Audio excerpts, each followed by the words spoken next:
యాదాద్రి భువనగిరి జిల్లా ఆత్మకూరు మండల పట్టణ కేంద్రం ఓల్డ్ సిటీలో బంగారం దొంగతనం జరిగింది.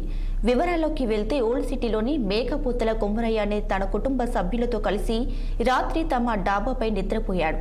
అర్ధరాత్రి ఓ చైన్ స్నాచర్ ఇంటి యజమాని కొమ్మరయ్య అలాగే కుమారుడు స్వామిలపై ఉన్న బంగారం అలాగే భార్య నర్మదపై ఉన్న 3 తులాల బంగారు పుస్తెల తాడు 3 తులాల నల్ల పూసల దండను ఎత్తికెళ్లినట్లు కొమ్మరయ్య కుటుంబ సభ్యులు పోలీసులకు సమాచారం ఇచ్చారు. అనంతరం ఘటనా స్థలాన్ని పరిశీలించి కేసు నమోదు చేసుకుని దర్యాప్తు చేస్తున్నారు పోలీసులు.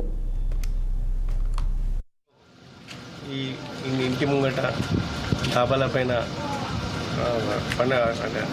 స్త్రీలు పడుకోవడం వల్ల ఈ దొంగలు అనేటోళ్ళు స్లీపింగ్ స్నాచింగ్ అవుతుంది. ఓన్లీ కట్ చేసి తీసుకుపోవడం జరుగుతుంది లాస్ట్ ఒక 10 days నుంచి వివిధ ఏరియాలలో.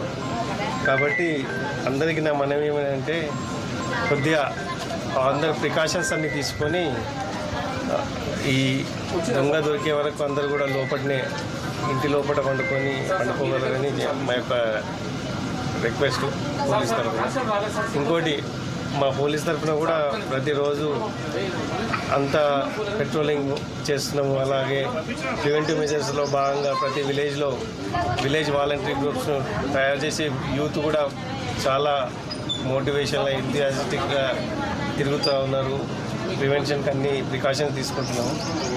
ఈ దొంగలను కూడా త్వరలోనే మా పోలీస్ శాఖ పట్టుకొని విక్టిమ్స్కి ఒక న్యాయం చేస్తామని చెప్పి